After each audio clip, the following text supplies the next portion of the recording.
हाँ जी। तो बाबू जी एक प्रश्न है, ये मेरे भी दिमाग का है और कई भाइयों ने और पूछा है। भाई इसमें भेद बताओ, संत, साधु, ऋषि, संत, साधु, महात्मा, ऋषि, महर्षि और देव ऋषि। अगर इनमें क्या फर्क होगा? किसको संत बोला जाएगा? कौन साधु कहलाने के अधिकारी हैं? किसको महात्मा बोला जा? कौन ऋषि हैं? कौन महर्षि और कौन देव ऋषि? ये प्रश्न है जी। ऐसा है जी, संत तो उसे कहते हैं, सन्यासी जिसने शरीर का अंत कर दिया, ऐसा लेख आता है। पहले के जो ब्राह्मण सन्यास लिया करते, ब्रह्म ऋषि बनते, बाबा जी बनते, घर घर छोड़ करके, तो पहले ऐसा ही कराया करते। सन्यासी 3 आश्रमों का पालन करके और चौथे आश्रम में वो ऐसा करते थे, ऐसा लेख आता है। और त्रिपाठी ने एक दिन मेरे को बताया भी था ये बात, मैंने पूछी थी त्रिपाठी, तो उसने बताया था कि इस शरीर का एक पुतला बना करके अपना और उसका दाह संस्कार करे, उसको जड़ावे, और जैसे दाह संस्कार शरीर का करते हैं ना, इसी प्रकार उसकी दशमी करे और ग्यास करे और 13 महीने तेरस करे और सारी क्रिया करके, और यानी इस शरीर का अंत कर दे। इसको काट ले, चाहे इसने, चाहे गाड़ दो कोई इसने, चाहे इस पर गोबर गिरो कोई, इसमें कोई ऑब्जेक्शन ना रहे, उसका नाम तो संत है और उसको कहते हैं सन्यासी। और वो ब्राह्मण का गुरु बन सकता है, और केवल ब्राह्मण ही हो, राज ऋषि भी नहीं बन सकता। ठीक है, राज ऋषि को भी अधिकार है। तो ये फिर राज ऋषि जो है, जिसको ऋषि कहते हैं, ये आपने संत की परिभाषा दी है जी? ये संत की परिभाषा। अच्छा, ठीक है। फिर राज ऋषि, ये देख लो भाई, अलग अलग बात है। ब्राह्मण कोई होगा तो या तो ब्रह्म ऋषि जाएगा आखिरी में, ब्रह्म ऋषि से आगे कोई पद नहीं, क्योंकि सन्यासी बनेगा जब ब्रह्म को प्राप्त करेगा, जब ब्रह्म ऋषि बनेगा। ठीक है, और दूसरों को उपदेश करेगा। और ऋषि, राज ऋषि जो होते हैं ना, वो दूसरों को उपदेश नहीं करते, वो केवल अपना अमृत पीते हैं और बाहर का त्याग करके और अंदर प्रवेश कर जाते हैं। ठीक है, अंदर अपना अमृत पीते हैं, उनको ऋषि कहते हैं। ये ऋषि की परिभाषा है, जो बाहर का त्याग करके भीतर बढ़ गया और भीतर अमृत टपकता है। ऐसा संतों का कथन भी है। हाँ, ये लिखित शीश मंडल से अमृत टपके पी के प्यास बुझाते हैं। तो वो उनको कहते हैं ऋषि। और साधु जिसने सारी साधना संसार का परित्याग कर दिया, कुछ नहीं चाहिए, रोटियां का भी त्याग कर दिया, भूख का भी त्याग कर दिया, बाहर की कोई वस्तु नहीं लेता, उसको कहते हैं साधु, यानी अपना आपे में साध ली। ठीक है, जिसने अपने आप में साध ली, हम अपने आप में नहीं साध रहे, हमने दूसरा की जरूरत पड़े, अन्न की जरूरत पड़े, पानी की जरूरत पड़े, रहे ना जी रह सकते हैं। हाँ बिल्कुल, लेकिन साधु उसे मानो, उसे कहते हैं जो क्या है, बिना भी साध ले और वो संतुष्ट रहे, और साधने का नाम उसका है जो खुश रहे, मस्त रहे, उसको साधु कहते हैं असली मतलब। और फिर दूसरा, तीसरा, चौथा, महात्मा जी। महात्मा, महाआत्मा, यानी महाआत्मा जब बनता है जब सब क्या इन्हें मैं समझ ले। समझ आई? नहीं आई? जी जी जी। सब क्या इन्हें मैं समझ ले, वो महात्मा है। यानी मेरे सवाए किंचित मात्र एक तिनका भी नहीं। मतलब सीधे शब्द में जो कर्म से ऊपर उठ रहा हो, कर्म से ऊपर उठ गया हो। कर्म का तो सवाल पता नहीं जी। कर्म कहाँ है? कर्म तो बहुत नीचे है, कर्म से भी ऊपर है। कर्म का त्याग करके भी द्वैत रह जाता है, मैं और ईश्वर, ये द्वैत है। वो हनुमान ने एक याद आएगी बात, और उस भाई के प्रश्न पर याद आएगी बात, जिस भाई ने ये प्रश्न किया था कि भाई जीव और ब्रह्म एक है, ये हमारा बात जच्ची है। हाँ, वो यहाँ के हैं, वायुपुर के। हाँ, कई बार फोन आया, अगर आपसे भी बात हो रही है एक दो बार उनकी? मेरी तो बात ना हुई। हो रही है जी, बता रहे होगी। हाँ जी, तो करे हुआ फोन जी जी। तो उस पर बात याद आएगी, जब भगवान राम ने दरबार लगाया, रावण को जीत करके राज गद्दी पर बैठ करके ताज पहर करके और अपना दरबार लगाया, तो इनाम बांटने शुरू किए। सबको जिसकी इच्छा थी ना वो इनाम दिया। लेकिन हनुमान को जो है ना, सीता जी के पास जो है ना ये माला थी रत्नों की, जिसको कौस्तुभ मणि भी कहते हैं और जिसको कोहिनूर हीरा भी कहते हैं जी, ये थे उसमें। और सीता जी के गले में थी। वह भगवान ने इशारा किया, सीता जी ने वह माला तार के आप जो है ना हनुमान को आप दे दो अपनी मर्जी का, जो आपको भाव है। तो उसने माला तार के बाद दे दी हनुमान ताई। और हनुमान जो है ना माला की मणिया ने तोड़ कर यूं देखा है, और तालाब था उधर जल में उसमें फेंक दी, पानी में फेंक दी। एक फेंकिया, दो फेंके, भविष्ण ने जिक्र कर दिया, फिर एतराज कर दिया कि भाई से तो बंदर का बंदर है, इतनी कीमती माला दी मारे तो सब तो कीमती बढ़िया चीज दी और ये मणिया तोड़ तोड़ कर पानी में फेंका है। क्या बात है हनुमान जी, आप इतनी कीमती चीज को तोड़ तोड़ कर फेंकते हो? तो हनुमान ने प्रश्न किया कि भाई मैं यूं देखता हूं कि जिसमें राम का नाम सीताराम नहीं, वो मेरे लिए किसी काम का है। ठीक। मैं यूं देखता हूँ इन मणिया में सीता और राम और लक्ष्मण है, अगर नहीं है तो मेरे के काम के, जी है तो मैं रख लूंगा। तो उन्होंने फिर भविष्य ने प्रश्न किया कि तेरे शरीर में, हाँ, तो वहां पर ऐसा बताते हैं, लेख आता है कि हनुमान जी ने अपना हृदय पाड़ करके दिखाया और हृदय में सीता राम लक्ष्मण की जो ना तस्वीर दिखाई, मूर्ति दिखाई, कि इस शरीर को नहीं रखूंगा अगर राम लक्ष्मण सीता ना होंगे। तो जब भगवान ने प्रश्न किया कि हे भविष्य से प्रश्न किया पहले जी कि यूं बताओ आपका और हमारा क्या संबंध है?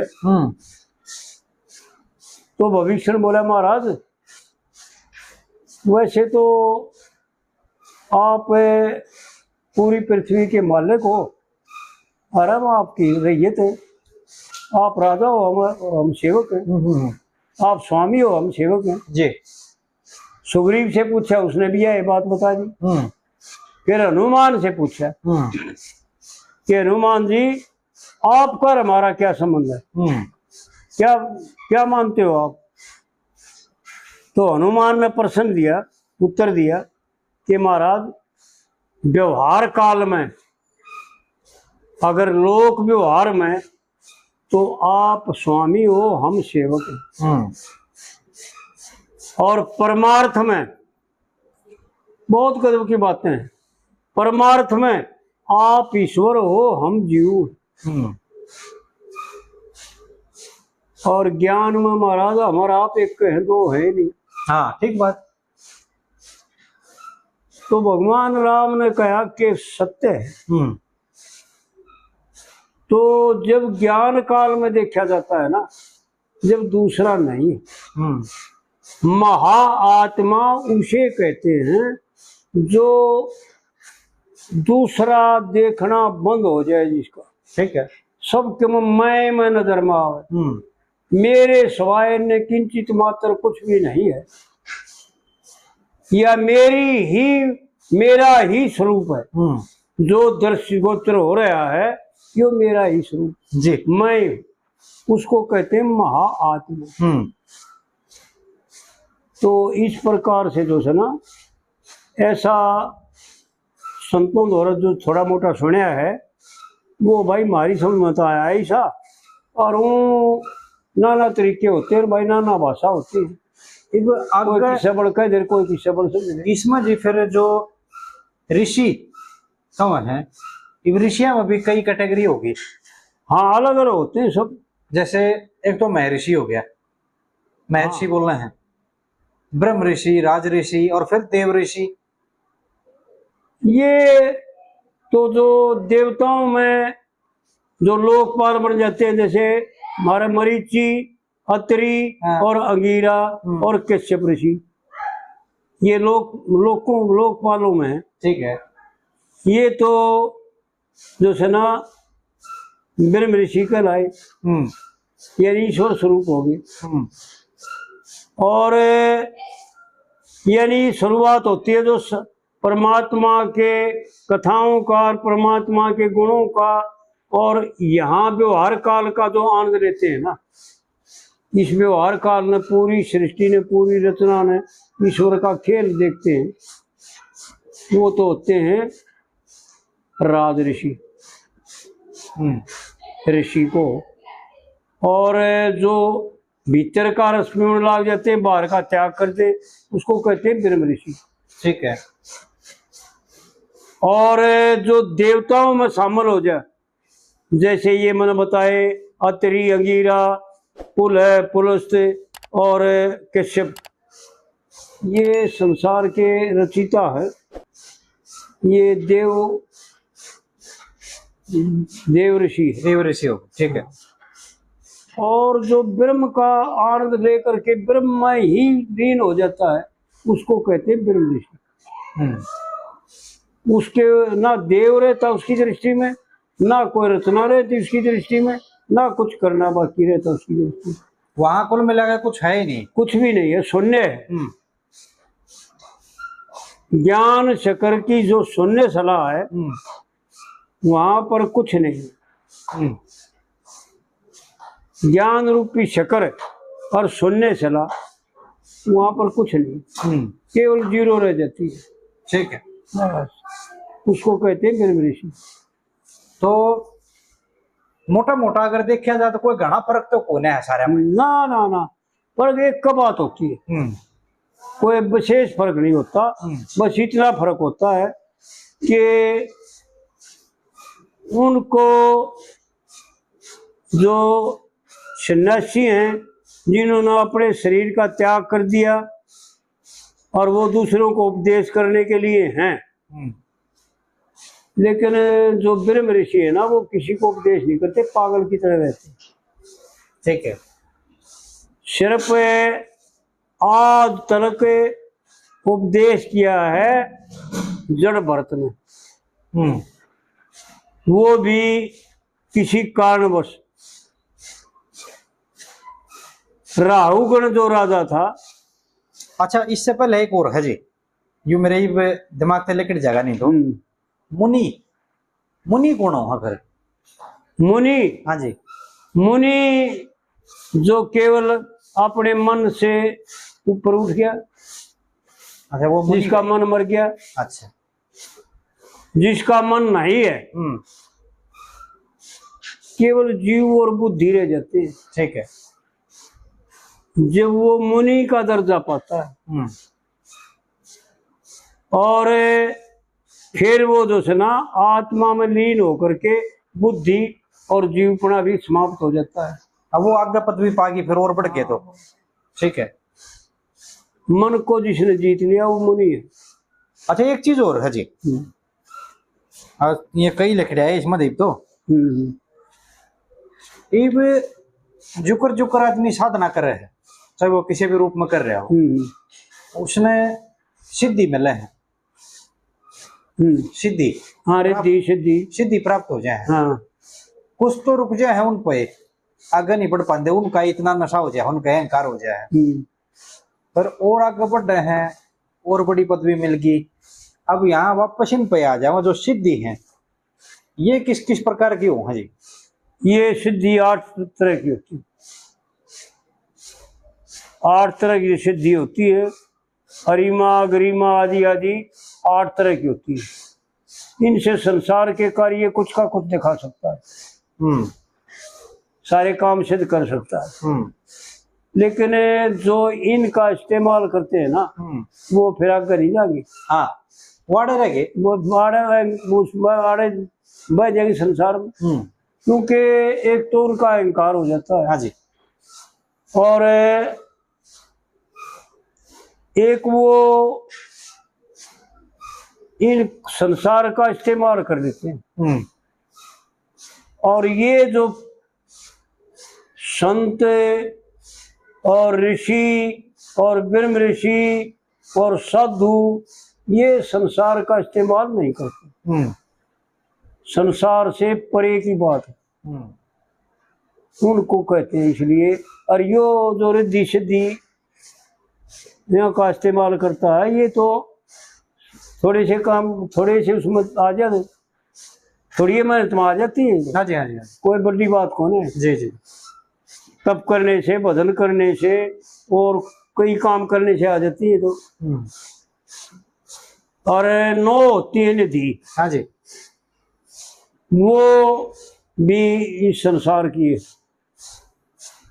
उनका भी, उनसे भी कोई ना लाभ नहीं, आड़े रखने की सोते हैं, आड़े रखने की। जी, संसार का जब तक, संसार की कोई भी चीज है ना, उसका जब तक इस्तेमाल करे ना, जब तक एक तो वो पाप से नहीं बच सकता। ये लिख लो, जो संसार की किसी भी पदार्थ का, किसी भी वस्तु का इस्तेमाल करे जी, वो पाप से नहीं बच सकता। ठीक है, एक वो परम पद नहीं पा सकता, हम आड़े उलझ गए जी, आड़े रहेगा, और वो उसने अपने कर्मों का फल भोगना पड़ेगा। हाँ ठीक है, केवल कर्म इतने करने हैं, और वो भी विहित कर्म करने, जब तक अपने स्वरूप का ज्ञान नहीं हो।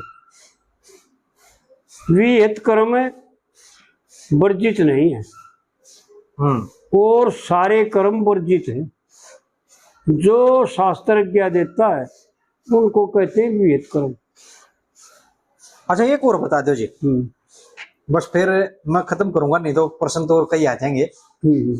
एक जो ये तंत्र का काम कर रहे हैं, जो तांत्रिक बोल रहे हैं जिन्हें, इन ये भी सिद्ध ये प्राप्त करके होगा? ये दो मंत्र होते हैं, तंत्र मंत्र होते हैं, ये 2 तरह के। ये मतलब उन सिद्धियां मत आवा है जी ना सिद्धियां दुनियारे, और ये सिद्धियां दुनियारे, अच्छा, ये सिद्धि नहीं है, ये सिद्धियां दुनियारे, ये सिद्धियां भी तड़ा है, अच्छा अच्छा, कुछ ना होते तो। अच्छा हाँ ये तो ठगो, ठीक, इनके पल्ला कुछ ना होता, ये तो ठग होते हैं। तंत्र मंत्र होते हैं, तो मंत्र होते हैं कुछ तो, हाँ जी, और कुछ होते हैं तंत्र, यानी विपरीत, उनको सिद्ध किया जाता है। फिर उनका इस्तेमाल करो, वो जो दिखा देगा, कुछ का कुछ दिखा देगा, और कुछ का कुछ कर देगा, लेकिन वो रिद्धि सिद्धि भी, रिद्धि सिद्धि तो वो करते हैं जो या तो ऐश्वर्य प्राप्त कराते, सिद्धि जहां भी सिद्ध पुरुष होंगे वहां पर न्यारी बाहर हो, हाँ फल फ्रूट सब चीजें की कोई कमी नहीं जी, क्योंकि ये रिद्धि सिद्धियों के हाथ में है। हाँ जी, और जो इन रिद्धि सिद्धियां ने संसार में बर्तना शुरू कर दे, किसी आदमी ने भस्म कर दे मंत्रों के द्वारा, या और कुछ का कुछ करे, वो बर्बाद हो जाता है। उनको वो जो नहीं बरतते ना, उनके साथ जैसे भगवान है ना, उनके साथ ये रिद्धि सिद्धि तो अपने आप आ जाती, और वो फिर चाहते नहीं और ना उनका इस्तेमाल करते जी। ये तो सबसे पहले आती है। और ये जो तंत्र मंत्र है ना, इनका तो वो इस्तेमाल करते ही नहीं, इनकी तरफ तो दिखाते भी नहीं हो। ये अपने आप आती है, भजन में भजन करेगा वो उसका भी, और तप करेगा उसका भी, और ये करेगा उसको भी। और ये तो मतलब निश्चय करके बैठते आ जाए। हाँ जी। लेकिन ये दो काम करती हैं, जो इनका इस्तेमाल कर लेता है उसको तो मार देती हैं, बर्बाद हो जाता है। जी। और जो इनका इस्तेमाल नहीं करता उसको बाहर तो देती हैं, सजा तो देती हैं, लेकिन वो जानता है कि ये सजा रही हैं या सजावट मेरे काम की नहीं। मन में कोई हर्ष शोक नहीं, कोई फूलापन नहीं भाई, फूले नहीं उनमें। जो फूल जाते हैं वो बन जाते हैं इनके द्वारा, और जो हर्ष नहीं करते उनको देख करके फूलते नहीं और उनका इस्तेमाल नहीं करते, वो ऊपर उठ जाते हैं। ठीक बात। बाकी कोई सी बड़ी बात ना है, साधारण सी बात है कुल मिलाकर। ये तो बहुत छोटी छोटी बात।